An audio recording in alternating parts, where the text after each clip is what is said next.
Република Македонија, за жал, се уште немаме закон за социјално предприемништво и заради тоа не знаеме ни колку социјални предпријатија имаме, ниту пак колку се активни, ниту пак колку луѓе вработуваат. Од друга страна, во ЕУ имаме 2 милиони социјални предпријатија кои што пак представуваат 10% од вкупниот број на бизниси во Европската Унија. Истите вработуваат 11 милиони луѓе или 6% од вкупната работна сила. Токму затоа ни се потребни закон за социјално предприемништво кој што ќе регулира како ќе се основаат и што ќе значат социјалните предпријатија во Република Македонија.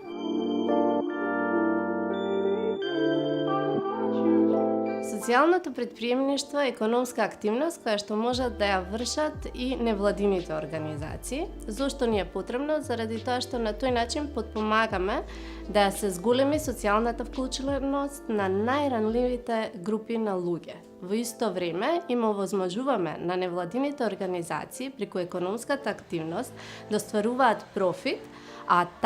тој профит да го инвестираат во имплементација на нивната мисија. Со тоа тие стануваат самоодржливи. Хуманејс како добитник на стартап грантот од Smart Start проектот овозможи да го имплементира својот бизнис план, односно да продолжи со работа со социјално исклучените стари лица во првиот дел од годината, меѓутоа сега ја продолжи услугата и со лица со Алцхаймер, деменција, интелектуална попреченост и лица со физичка попреченост. Што значи им овозможува на овој социјално исклучени луѓе да добијат потребна нега и помош и поддршка во своите домови, при тоа да ги вклучиме и нив, социализираме и вклучиме во сите општествени промени, меѓутоа да истите овозможат и вработување на маргинализирани групи на граѓање кои што тешко доаѓаат на пазарот на трудот, а станува збор за самохрани родители, жени жртви на семејно насилство, долгорочно невработени лица и лица од различни етнички заедници.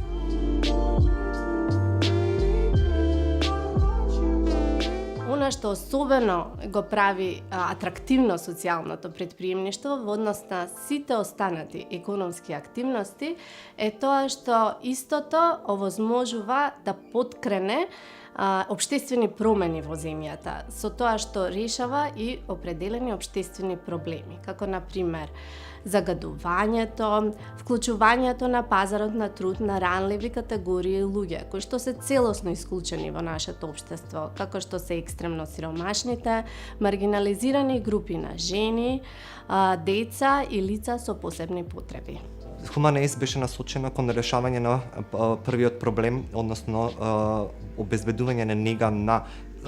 старите изнемоштени лица во домашни услови, и вториот момент е вработување на лицата кои што се од вулнерабилни групи, односно долгорочно невработени лица, самохрани родители, жени жртви на семејно насилство и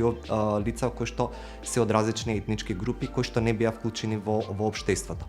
Со нивна едукација и преку верифицирани програми им овозможивме нови работни места на овие социјално исклучени групи, меѓутоа исто така им овозможивме палијативна грижа, односно професионална грижа на старите лица во домашни услови. Со тоа возможуваме да повеќе од 90 стари лица бидат социализирани, да имаат поддршка и во домашни услови од нашите негователи, а Хуманејс како социјално предпријатие од самиот старт до сега почнува да ги наградува своите услуги со вклучување на нови целни групи, односно лица со деменција, Алцхаймер и лица со попреченост, физичка или интелектуална попреченост. Што значи сите овие услуги се наменети на маргинализираните групи кои што навистина има потреба да бидат вклучени во општеството, меѓутоа има потреба да имаат поддршка и помош во домашни услови или на работните места или во образовниот систем.